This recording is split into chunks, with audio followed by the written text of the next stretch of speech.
Hello and welcome to Fantasy Grounds Map and Image Creation. I'm Josh, and I'm going to be taking you through some of the techniques that I use in my map creation. We're going to go from a complete bare concept. We're going to rough it all out and all the way through a finished product. Now, this map that you see here is one that was created through an actual map pack that I had put together, and will be available in Fantasy Grounds Unity. So you'll be able to just kind of drag and drop and create all of these maps very easily in the software. But this is going to be about more along the concepts and how you do it. We're also going to get into image creation. And so if there's a certain element that you want to make or have easy access to, you'll be able to create that. I'm going to be working primarily in Photoshop, but you can use any sort of image editing software. And as always, if you guys ever want to get into actual hand-drawn maps or anything, we can do a whole series on that as well. So please let me know in the comments if there's anything that you want further explanation on or any other sort of tutorials about.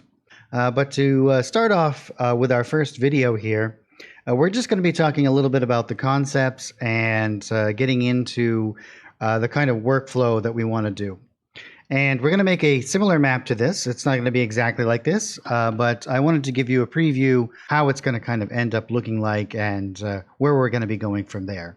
So here we are in Photoshop. What we first are going to be doing here is we'll make a new file. And we want this to be pretty good sized. We don't need to have a whole lot of resolution to create this. 96 is the native resolution for most Windows kind of applications, and so we'll start off with there. And we can make something that's going to be about the same size as your screen. It doesn't have to be overly large. And let's get going here. So here we are with our blank canvas. And what we're going to be doing here is talk a little bit about positive and negative space. This is kind of a very important aspect, and it's oftentimes overlooked in the concept kind of phase of any sort of image creation. So what we want to do is we want to facilitate our image in such a fashion that its silhouette always is a very important aspect of the overall design. So you'll hear me talk about design very often throughout these tutorials. And the reason for that being is that we're not actually creating a true to life kind of replica of the world around us. What we're actually doing is we're making a document that is based completely on information. And what the map does is it's a visual representation of the area of which our players are going to be exploring, right? We're going under the assumption that our maps are going to be used in some sort of tabletop role-playing game. And therefore, the primary function of the map is to convey information. The map is much more useful than trying to create a long written document of all of the different elements and explaining distances and all of that. So we can just make a visual representation that quickly and easily showcases all of that stuff. As we offer that to the players, there's so much that is gathered from that without ever having to usher a word. And we want to make sure that we remember that. Like, that's something that's important to us as we create this map. And so what the first thing that we're going to do is I'm just going to switch over, and I use a lot of shortcut keys, and I'll try to remember to always tell you guys exactly what I'm doing. However, I move quickly sometimes, and if I happen to do something, or if I don't explain something thorough enough, just let me know, and I'll certainly do my best to rectify that. And we'll just grab the paint bucket tool, and we'll just make the entire background white. And we want to initially start off our whole concept here just in black and white. They are, well, if we're talking about actual values here, they're the furthest away from each other as any two values can be. And that's going to give us the maximum amount of contrast. That's going to allow us to really see the way that the interactions kind of go here.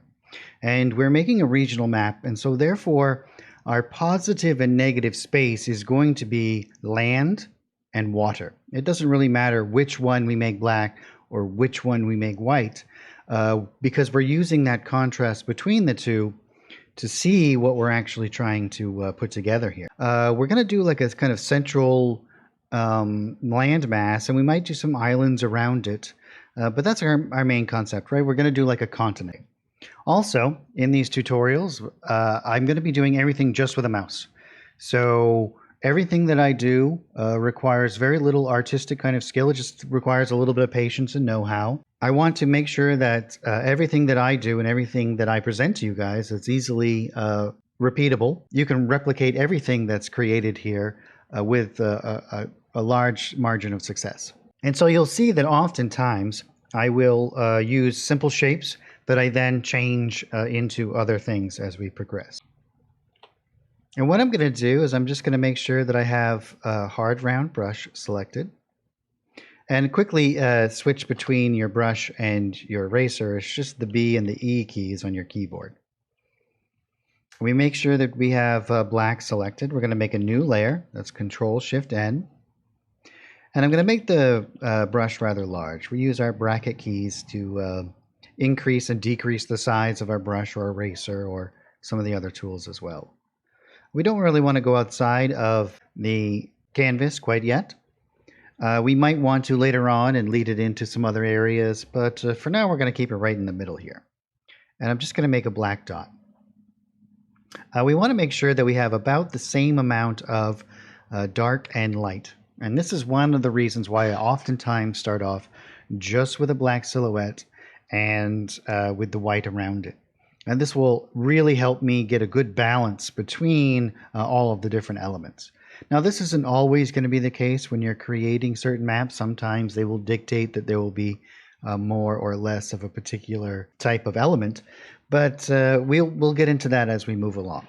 And so now that we have this dot in the center of our screen here, it doesn't really look a whole lot like what we're going to be creating, but that's okay. We're going to be manipulating this image, and we're going to turn it into a nice shape, and I'm going to show you guys how you can do all of this stuff. So what we'll do first is I'm just going to hit Control-T, which is going to bring up all of these controls where I can transform this image. We can squash it down. We can make it more narrow or longer, and then if we right click on here, we can go into warping it, and we can begin to change the shape, kind of having some fun and molding this shape into something that we might want to transform into our landmass. And then we kind of have this nice, bizarre kind of shape here. And now, just with my mouse, I'm going to start to think about the shape that I want this land to be. And I'm actually going to kind of go about this more as if I'm carving away pieces, that I'm actually creating an image here. I want to be starting to think about where all these little inlets are. And as I work with my mouse, you'll see that the brush size will increase and decrease often. And that's always done with just the bracket keys. And so I'll begin to kind of fashion some of these shapes, and I will think about important elements of the map that I'm trying to create.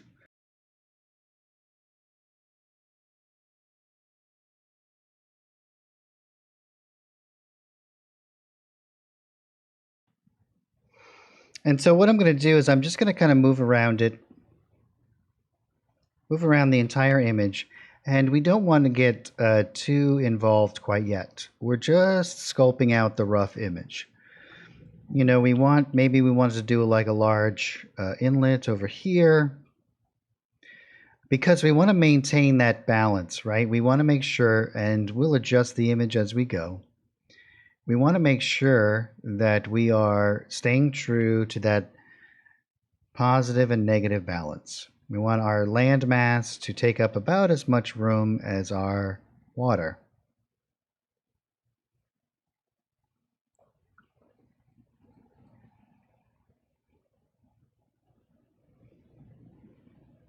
And we're doing that for a more pleasing kind of design aspect, rather than trying to adhere to some sort of standard of reality. And we're just doing this rough. We can zoom in and out. You'll notice that I zoom in and out quite often. We have a pretty good balance in here. I might just elongate this a little bit as I carve away a little bit more of this.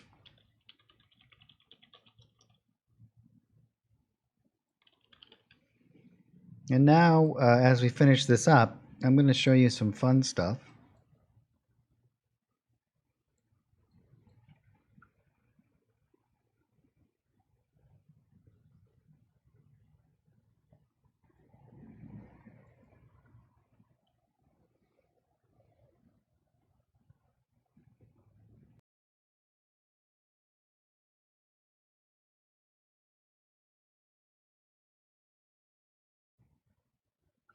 So what I'm going to do now is I'm actually going to take this image that we've just created, and I'm going to turn it into my random kind of eraser that I'm going to use to finish off the coastline here and start to create the rest of the image with.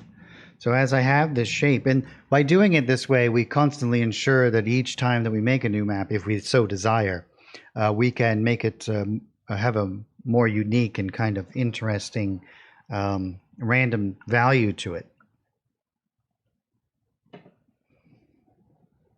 And so all we have to do is we come over here to our define brush preset.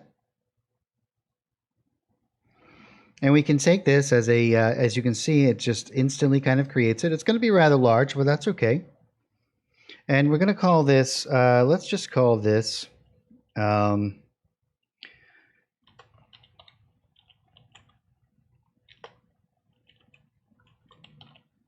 tutorial eraser, and hit OK.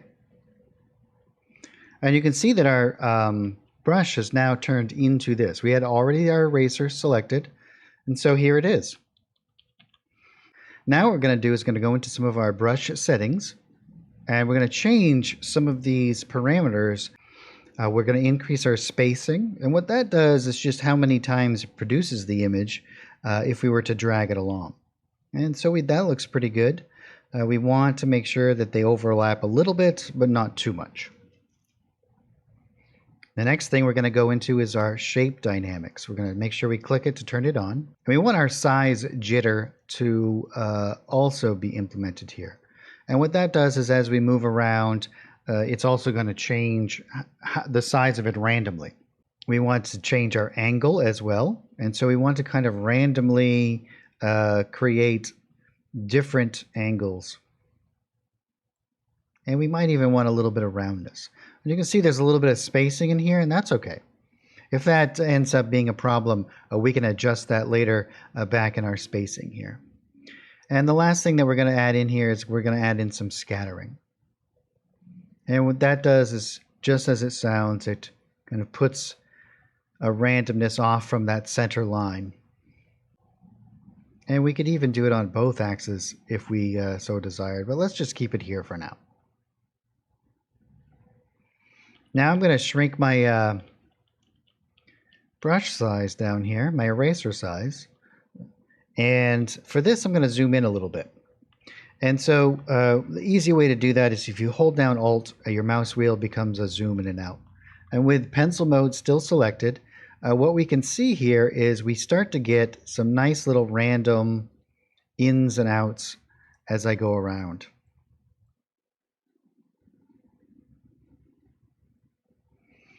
And we can constantly kind of change the size of this.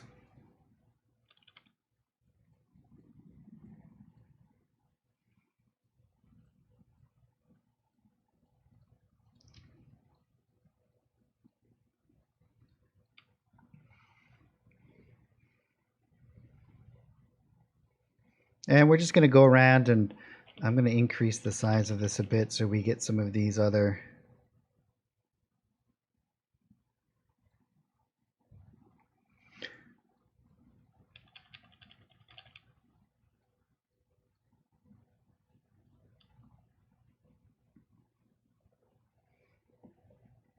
Now you'll see once I get some of this done, and if you drag your mouse around,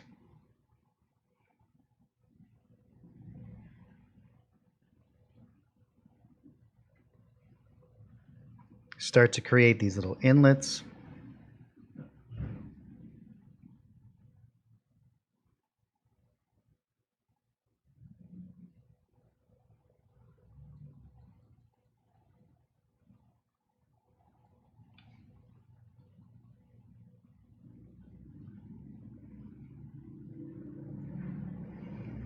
And our very simple shape is becoming very complex quite fast.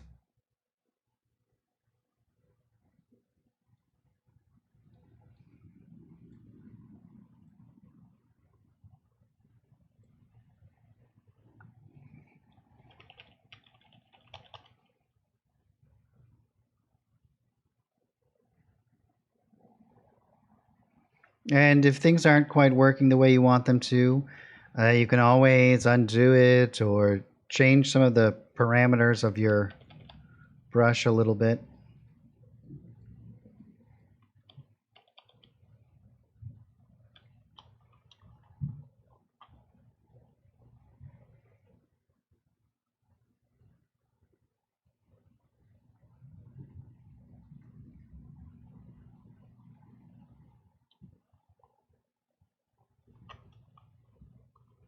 And this is where the part of map creation that can be very, very fun. You just move around and you make these little areas. I try to make them interesting, places that might seem like, oh, that would be very fun to visit or explore. You don't have to worry too much right now about making it seem natural in some way.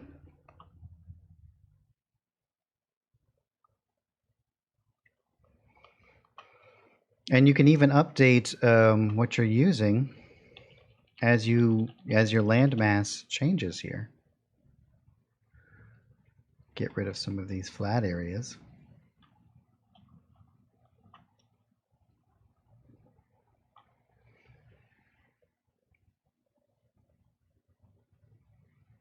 We can even, again, we can define this brush preset.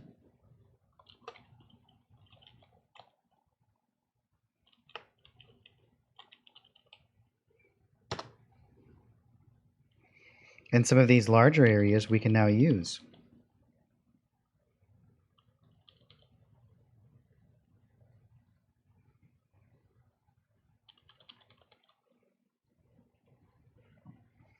And we can reset up some of these dynamics once again.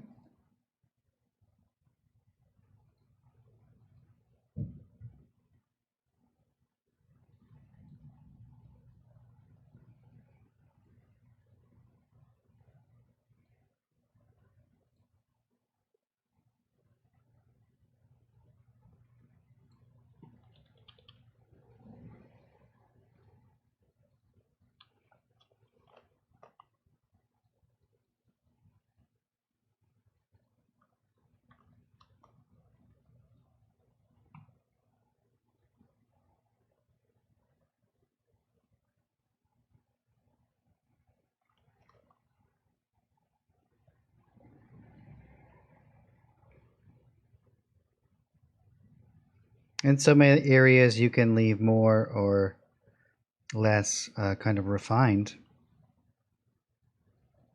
much like coastlines tend to be.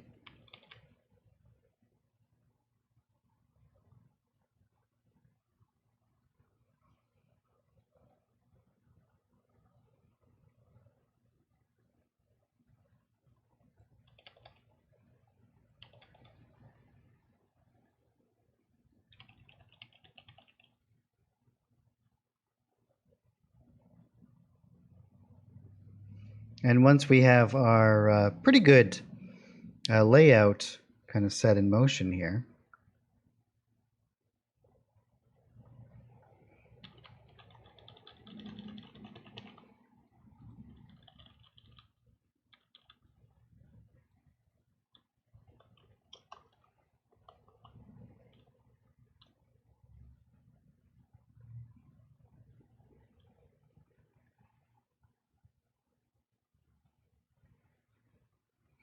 not everything has to be so. I live in an area where the coast is very rough and rocky. So I have a tendency to make my coastlines very sporadic and lots of little inlets. We probably all tend to create what we're most familiar with.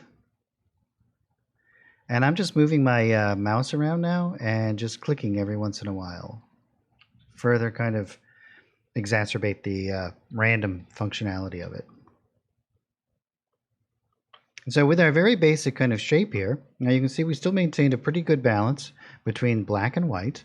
We can do at this point is we will always use this as our base for our creation process. We will build up from here. We're going to start to put in a little bit more waterways, the major ones at least, and we can add the minor ones later. But we want to do it in such a way where everything kind of has a purpose. So let's say, for example, we wanted to have many points of interest from this inlet. And this is where things become a little bit more design oriented. As I switch back to my brush here, I'm just going to make a new layer, and we're going to talk about a couple of things from a design aspect. And what we have here is, I'm just going to make this kind of a gray so that it doesn't interfere with what we're doing. We have our eye, and this is what we tend to do, and this is why we're creating this silhouette, is we're going to maximize this kind of information here. But our eye tends to follow just the edges, right? When we look at this, we only really look at the edge. We don't really stare in here very much, or we don't stare out here very much. We look at this edge, and that's very important. We're going to use that to our advantage. So if I just back up out of here a little bit, what we want to do is we have these little inlets that kind of pull ourselves in here, right? So it doesn't matter if you're looking over here, if you're looking over here, eventually your eye just follows down into this naturally.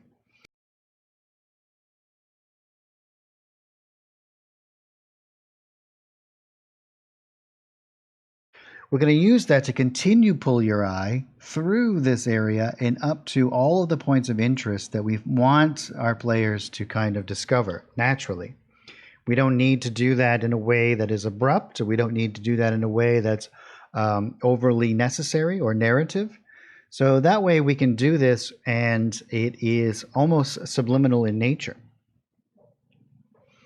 And with that in mind, I'm just going to drop the opacity of this down quite a lot, so we can just barely see it. And we can go back to our original landmass here, switch back to our little random brush, random eraser, and we'll zoom in here.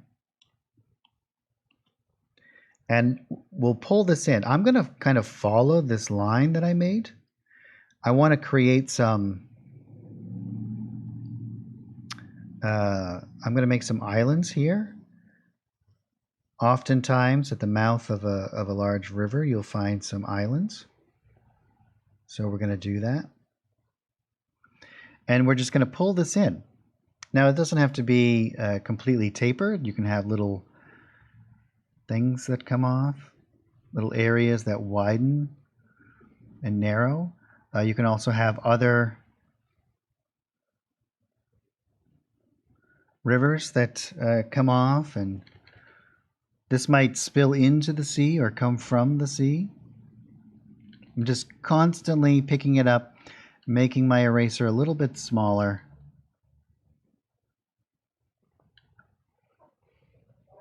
And now if we turn off this guiding layer and we pull back, you can see that this has become a prominent aspect of our map.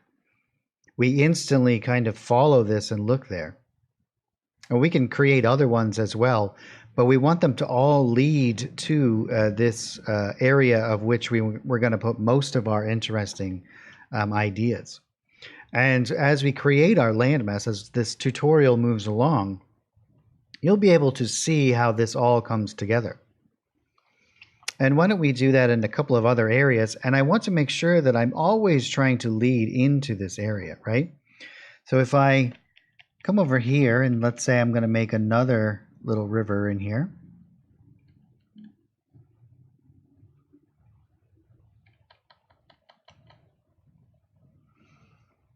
And I'm going to meander it quite a lot.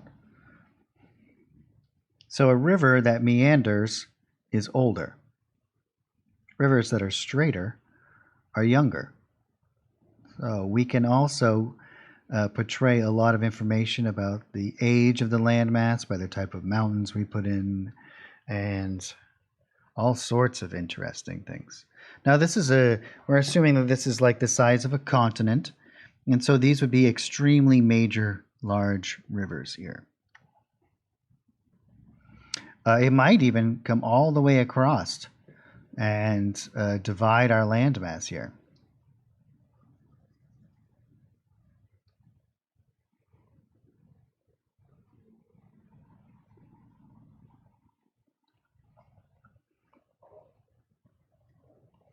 You can really let your imagination go wild.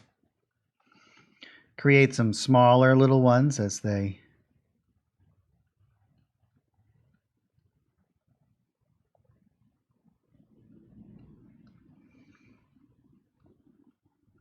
and feel free to go back and change anything that you now see as something that you're not super happy with.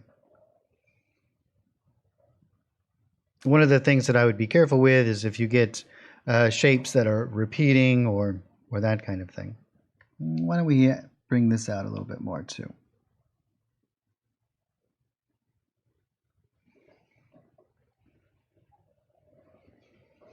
We can do the same thing with internal waterways and lakes.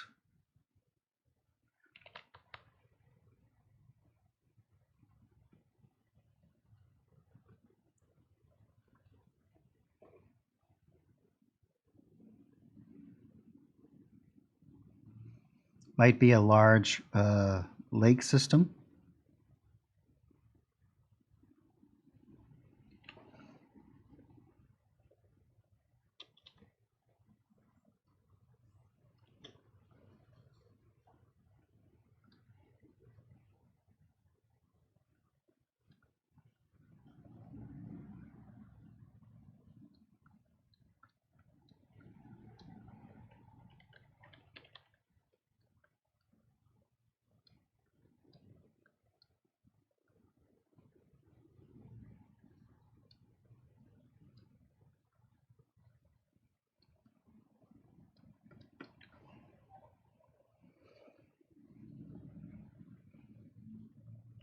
Basically, all we're doing is erasing away anywhere where we want there to be water. And the great thing about doing it this way, if there's an area that you're not quite happy with, you just switch to your brush, make sure that you have your black selected, and you can now go back in